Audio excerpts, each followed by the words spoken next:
STA TV, media syiar Islam.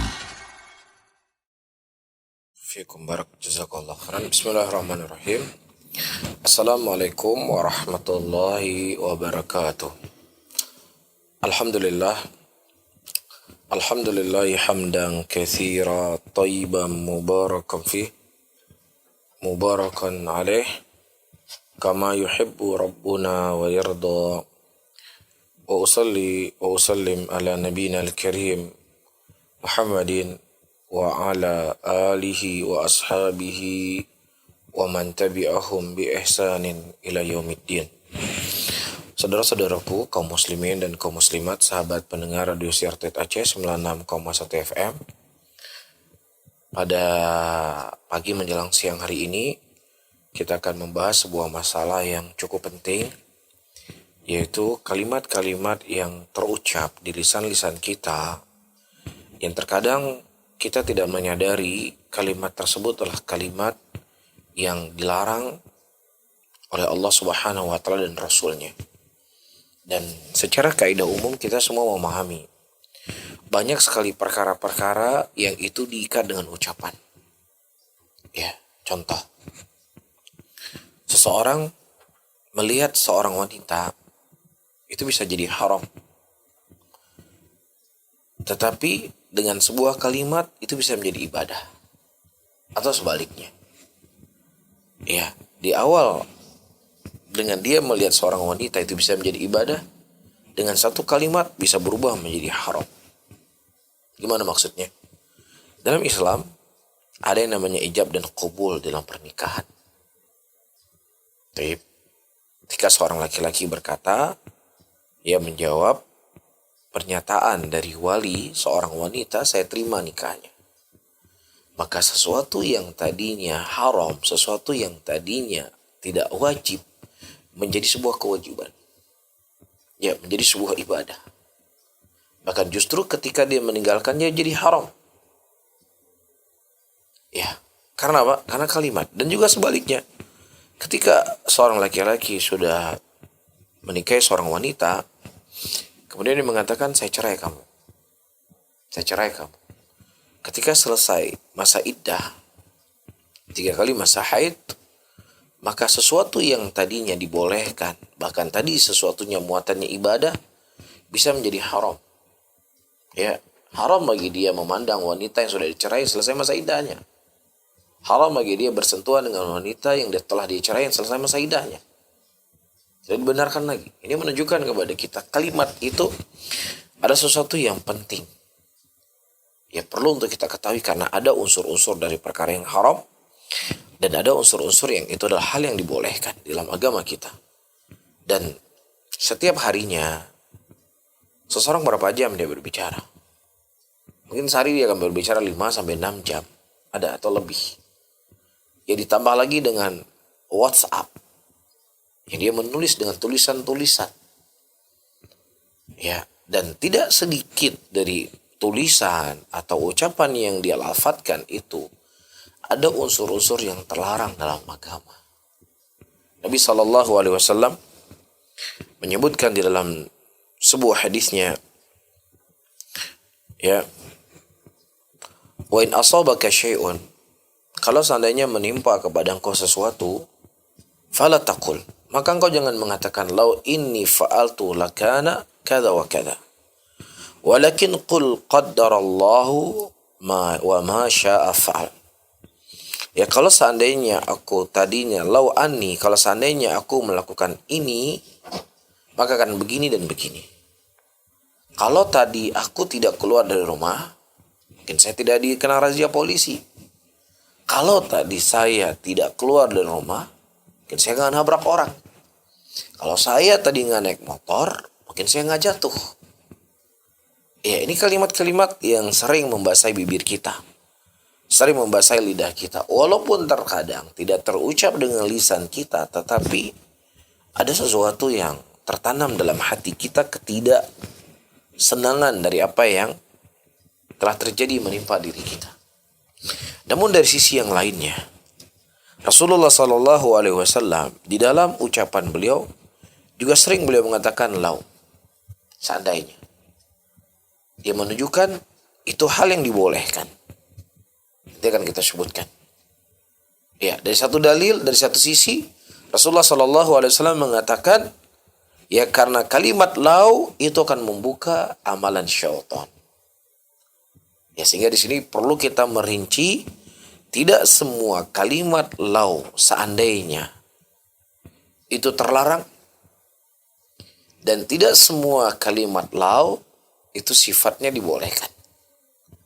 Disebutkan di sini oleh Syekh, para hadirin dan hadirat rahimani wa rahimakumullah. Yang pertama, ayakunal murad biha mujarrad khabar. Fahada la ba'sa bihi. Dia mengkhabarkan menggunakan kalimat seandainya hanya sekadar pengkhabaran saja. Yaqul insan li syakhsin, misalnya seseorang berkata kepada orang yang lainnya, "Lau zurtani la akramtuka." Kalau seandainya engkau menziarahi saya akan memuliakan kamu. Ya, "Lau alimta bika la ji'tu ilaik." Kalau seandainya aku tahu tentang dirimu, aku akan mendatangimu. Ya, kalau seandainya engkau ya menelponku tadi, aku akan kasih kamu voucher HP. Kalimat-kalimat seperti ini tidak ada masalah. Karena dia hanya sekedar mujarad khobar. Hanya sekedar ya memberikan informasi. Tadi saya sudah singgung, tidak semua kalimat lau itu terlarang dan tidak semua kalimat lau itu dibolehkan. Dan di antara kalimat lau yang itu dibolehkan adalah apa yang kita sebutkan ini. Hanya dari sisi pengkhobaran saja. Yang kedua, ayyuhal hadirun wal hadirat, sahabat pendengar radio Siar Aceh 96,1 FM. Seseorang maksudkan dari kalimat lau tadi angan-angan. Dia berangan-angan, kalau aku gini, kalau aku begini, tamani. Jadi angan-angan. Yang namanya angan-angan kan sesuatu yang belum terjadi. Sesuatu yang dia inginkan ya akan terjadi minggu depan, bulan depan, tahun depan, dan seterusnya. Kalau seandainya saya menikah dengan wanita itu, mungkin saya bisa setoran Quran setiap hari. Kalau seandainya saya menikah dengan dia, mungkin saya akan bahagia. Ya, lau. Dia menggunakan kalimat berangan-angan dengan seandainya. Nah, apa hukumnya seseorang menggunakan kalimat lau untuk berangan-angan ya sesuatu? Maka disebutkan oleh Syekh di sini, tergantung apa yang diangan-angankan. Kalau seandainya dia berangan-angan baik, maka itu akan menjadi baik, akan mendapat pahala untuk dirinya. Tapi kalau seandainya dia berangan-angan dengan kejelekan, maka kejelekan pula yang dia dapatkan. Nabi SAW menyebutkan dalam hadisnya, fir rajuli alladhi lahu malun ada seorang laki-laki yang dia memiliki harta, yang mana harta tersebut dia infakkan di jalan Allah, wa fi wujuhil khair, dan juga dari jalan-jalan kebaikan. Dan ada seorang laki-laki yang dia memiliki harta, yang mana harta tersebut dia gunakan untuk bermaksiat kepada Allah Subhanahu wa taala. Kemudian dia berkata, seorang berkata, "Lau anna li mithl malul fulan." Kalau seandainya aku memiliki harta seperti harta si fulan, maka aku juga akan bersedekah, aku juga akan menginfakkan hartaku pada kebaikan, aku gunakan uang yang Allah Subhanahu wa taala berikan kepadaku kepada jalan-jalan kebaikan. Ini angan-angan lau, kalau seandainya. Maka ini kebaikan. Tapi kalau seandainya dia berkata, kalau seandainya aku punya uang, aku akan menggunakan seperti dia mengeluarkan uangnya untuk berjudi, berzina, keliling dunia untuk menghambur-hamburkan uang dan yang semisalnya, maka apa yang dia angan-angan itu juga mendapatkan dosa yang sama. Rasulullah SAW mengatakan, huma fil ajr sawa. Keduanya itu dari sisi pahala sama. Cuman yang satu nggak menikmati, cuman pahalanya sama, subhanallah. Ya. Kemudian yang satunya Rasulullah mengatakan huma, dan keduanya dalam masalah dosa juga sama. Nggak ada bedanya. Dia nggak berzina, dia nggak menghambur-hamburkan hartanya. Tapi ketika dia punya keinginan yang kuat, walaupun nggak menggunakan huruf lau di sini, tapi dia akan mendapatkan dosa yang sama. Tetapi ya di dalam, karena pembahasan kita di sini adalah lau, maka para hadirin dan hadirat rahimani wa rahimakumullah, apa yang diangan-angan tersebut ya dari kejelekan, maka itu akan menjadi jelek.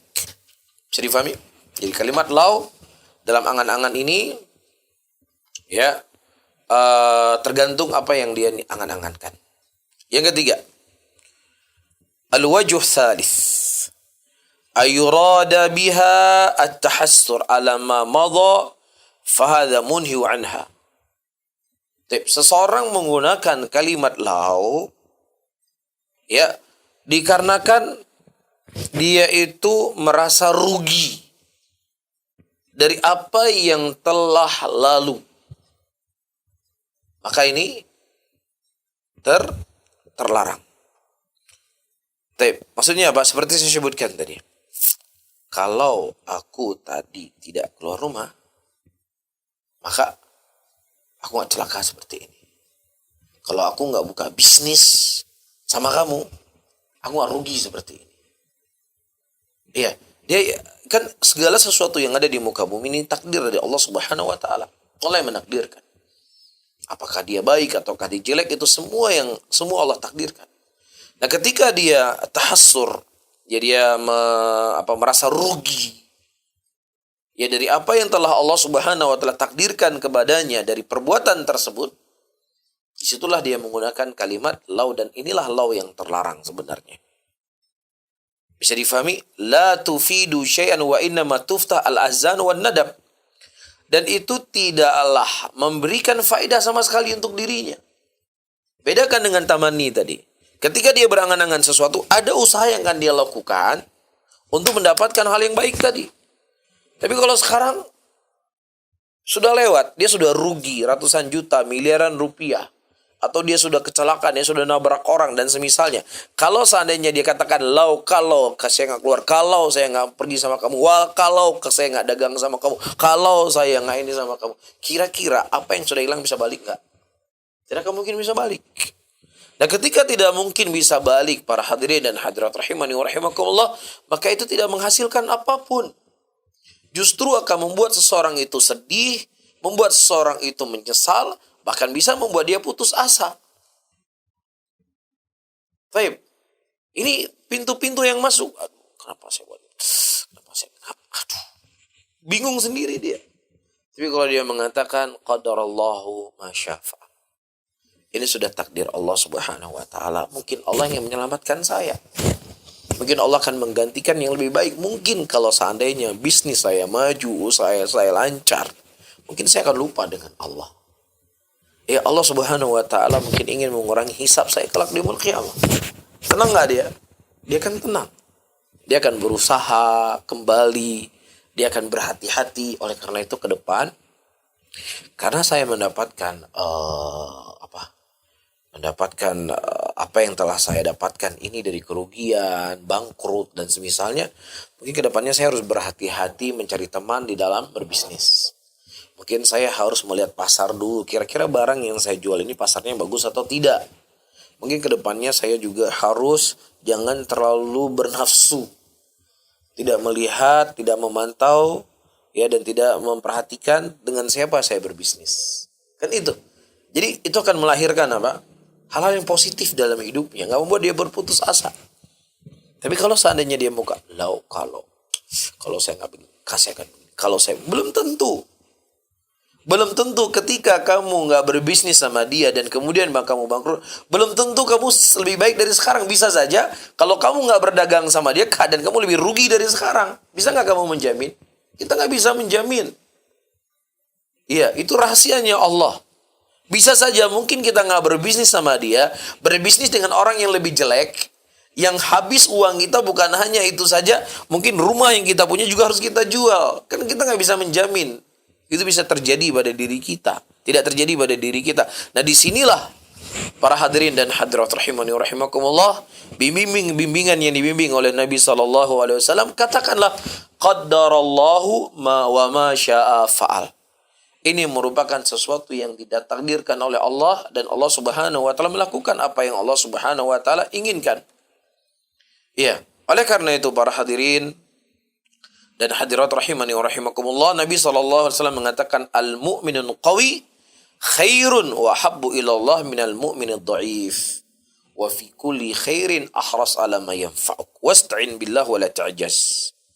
Seorang mukmin yang kuat itu lebih baik dan lebih dicintai oleh Allah daripada seorang mukmin yang lemah. Walaupun di setiap keduanya ada kebaikan. Ya, maka bersemangatlah untuk memberikan sesuatu manfaat untuk dirimu dan minta tolonglah kepada Allah dan jangan engkau melemah. Wa in asabaka syai'un fala taqul law anni fa'altu lakana kadza fa inna law tuftah amalus syaitan. Ya, dan kalau seandainya menimpa kepada engkau sesuatu, maka jangan pernah engkau mengatakan law anni, kalau seandainya aku melakukan ini maka akan begini. Belum tentu akan begitu. Bisa saja lebih parah seperti yang saya sebutkan tadi. Karena law itu akan membuka amalan syaitan. Jadi larangan Rasulullah SAW, kita menyebutkan kalimat law, para hadirin dan hadirat rahimani wa rahimakumullah, ketika itu bentuknya dia tahassur. Dia merasa rugi. Dia tidak menerima apa yang Allah Subhanahu wa taala takdirkan kepadanya dari apa yang telah lalu. Jelas? Tapi kalau seandainya seorang menggunakan kalimat law, berangan-angan, dengan sebuah angan-angan, para hadirin dan hadirat rahimani wa rahimakumullah, kalau seandainya itu baik, maka itu akan baik. Tapi kalau seandainya itu jelek, bukan kalimat law-nya, tapi karena apa? Niat yang dia niatkan itu kejelekan. Jelas ya? Baik. Wa haqiqa annahu la faida minha fi hadzal maqam li'anna al-insan, ya, dan hakikatnya tidak ada faedah seseorang untuk dia menggunakan kalimat law dalam kondisi ini. Dikarenakan manusia itu diperintahkan untuk ya beramal, dan dia berusaha untuk mendapatkan apa yang dia inginkan, akan tetapi qada dan takdirnya Allah Subhanahu wa taala berbeda dari apa yang dia inginkan. Ya, dia memang harus keluar dari rumah, dia memang harus bekerja, dia mungkin harus menanam saham, menanam modal, dan semisalnya agar bisa memberikan manfaat untuk dirinya. Kita hanya bisa berusaha. Faham? Nah, ketika memang Allah tidak menakdirkan apa yang kita inginkan, disinilah para hadirin dan hadirat rahimani wa rahimakumullah, kita harus bersabar. Ya. Lau fi hadzal maqam innama tuftah babun nadam wal hazan. ولهذا نهى النبي صلى الله عليه وسلم عنها لأن الإسلام لا يريد من الإنسان أن يكون محزونا محموما بل يريد منه أن يكون منشرح الصدر ويكون مسرورا طليق الوجه وبالله المؤمنين نقطه. طيب, karena Islam, para hadirin dan hadirat rahimani wa rahimakumullah, tidak menginginkan manusia itu dalam keadaan sedih terus menerus, dalam keadaan galau. Tapi Islam justru menginginkan pemeluknya itu menjadi orang-orang yang selalu positif. Lapang dadanya, dia terus bahagia, dia senyum wajahnya. Demikian keadaannya orang-orang mukminin. Tapi kalau seandainya dia lau, kira-kira gimana mukanya? Enak gak kita pandang? Mukanya gak enak kita pandang. Kalau ibarat bahasa Aceh, muka lampunggung tapi gak enak kita pandang. Jadi seorang mukmin itu harus dia memiliki selalu hal yang positif. Yang paling terpenting jangan sampai para hadirin dan hadirat agamanya yang rusak. Ya, agamanya yang rusak. Ya, sudah malas ke masjid, sudah malas sholat, sudah malas berbuat kebaikan. Ya, sudah ibaratnya sudah sudah mulai dekat dengan dosa, sudah mulai dekat dengan maksiat. Ya, maka hadirin dan hadirat rahimani rahimahullah, ini yang kita merasa rugi. Ini yang kita tahassar pada diri kita. Kalau saya nggak berteman sama dia, saya nggak kayak gini jadi saya. Ya betul, ini teman yang jelek. Boleh nggak kita mengucapkan kalimat seperti ini? Gak ada masalah. Ini bil khabar. Ini bil khabar. Karena Allah Subhanahu wa taala secara qadha syar'i tidak menginginkan kita berbuat dosa, enggak menginginkan kita berbuat maksiat, enggak menginginkan kita membuat pelanggaran kepadanya. Tapi kita ucapkan, kalau aku enggak berteman sama dia, aku enggak seperti ini jadinya. Tapi karena aku berteman sama dia, saya rusak. Sehingga saya harus melepaskan diri saya dari dia. Saya ingin menjadi orang yang baik. Kan disebutkan dalam ayat, kalau dulunya aku tidak berjalan dengan jalannya para nabi, tidak bersahabat dengan mereka, maka aku tidak akan seperti ini ruginya. Bisa difahami ya? Tapi kalimat law saya tegaskan kembali yang dilarang oleh Nabi SAW, yaitu seseorang yang mana dia itu tidak menerima ketentuan dan ketetapan yang Allah Subhanahu wa taala tetapkan kepada dirinya, yang kemudian akan membuka kepadanya kesedihan, kegalauan, hilang kesemangatan, keputusasaan dan semisalnya. Bisa difahami? Tetapi kalau law itu hanya membabil khobar seperti yang kita sebutkan tadi, atau angan-angan, maka ini tidaklah dipermasalahkan. Wallahu ta'ala alam bissawab. Taib. Demikian juga para hadirin dan hadirat rahimani wa rahimakumullah. Wa kadzalika fil ahlam makruha allati yarahu an-naim fi manamihi fa inna Rasulullah sallallahu alaihi wasallam arsyadal mar ila iltafata an yasarihi thalatha marat wa yasta'idza billahi min syarrihi wa min syarri syaitan. Jadi demikian juga kemudian pembahasan yang lain dibahas oleh Syekh di sini, para hadirin dan hadirat rahimani wa rahimakumullah. Ketika seseorang melihat sesuatu yang dia benci dalam mimpinya, maka dia tetap harus bersemangat, dia jangan bersedih. Bagaimana cara dia bersemangat? Dia bertaud, dia menghadap ke kiri dan dia bertaud kepada Allah Subhanahu wa taala 3 kali dari kejelekan syaitan. Ya, karena itu semuanya tidak akan bisa memberikan mudarat kepada dirinya. Intinya, dari syariat-syariat yang didatangkan, diajarkan oleh Nabi kita Sallallahu Alaihi Wasallam, agar seseorang itu selalu dalam keadaan positif hidupnya, selalu dalam keadaan semangat.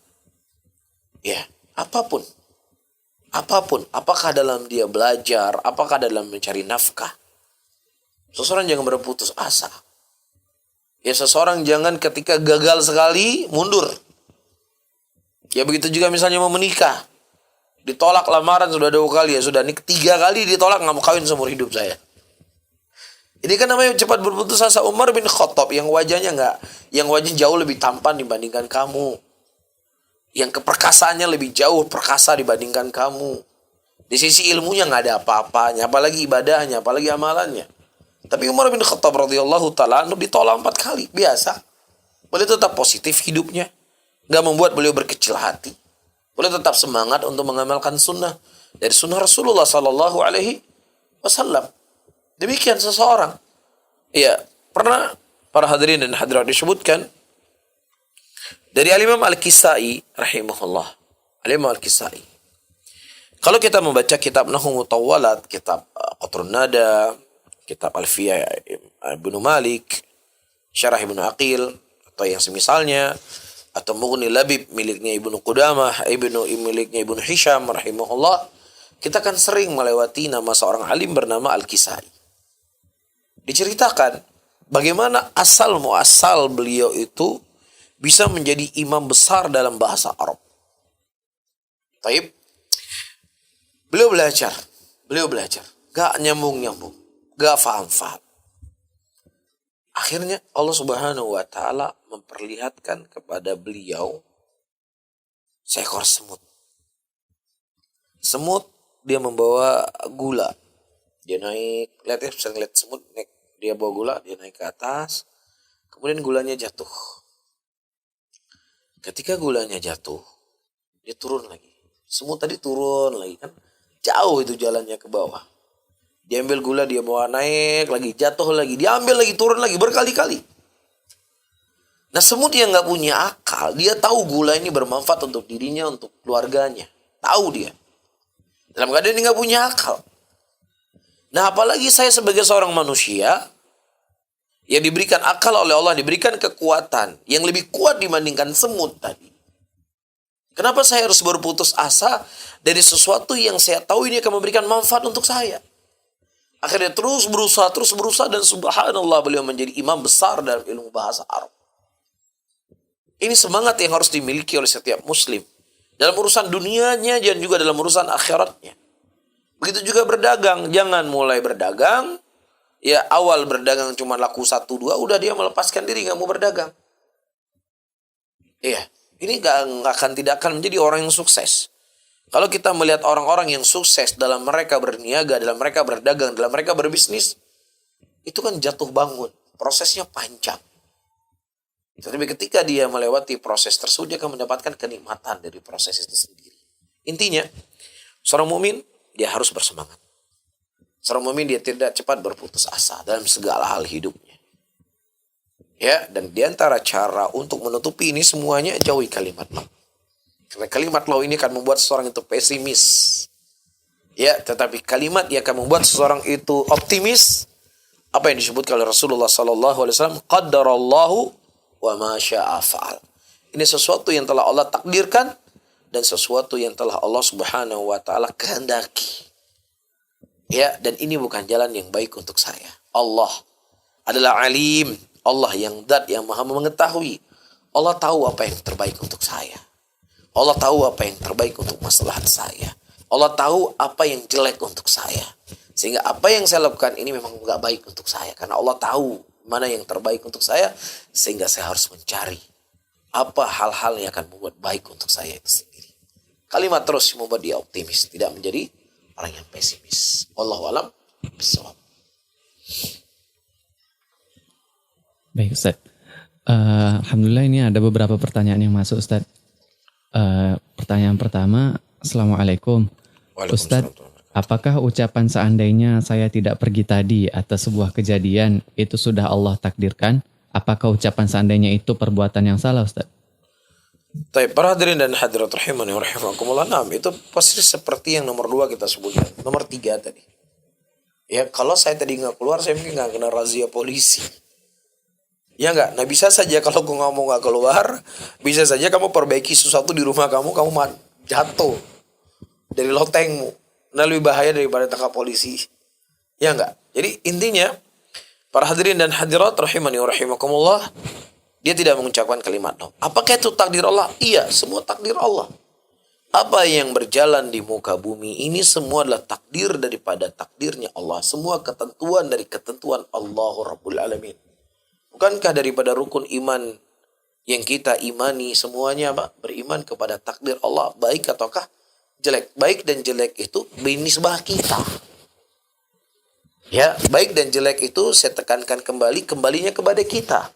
Adapun takdir itu sendiri adalah sesuatu yang datang dari Allah. Segala sesuatu yang datang dari Allah tidak ada kejelekan padanya. Semuanya kebaikan. Makanya Rasulullah SAW mengatakan, wa amma syarru laisa alaik. Adapun kejelekan itu tidak pernah kembali kepada engkau wahai Allah. Faham? Jadi maksudnya beriman takdir yang baik dan beriman takdir yang jelek binisbahnya kita. Adapun ketetapan yang datang dari sisi Allah itu semuanya kebaikan, tidak ada kejelekan yang ada pada dalamnya. Karena itu merupakan sifat dari sifat Allah. Sesuatu yang itu merupakan sifat dari Allah, semua adalah kamal, kesempurnaan dan kebaikan. Allah mungkin ini ada satu pertanyaan di luar tema Ustaz. Assalamualaikum warahmatullahi wabarakatuh. Waalaikumsalam. Izin bertanya Ustaz, apa hukum sholat Jumat bagi perantau Ustaz? Terima kasih.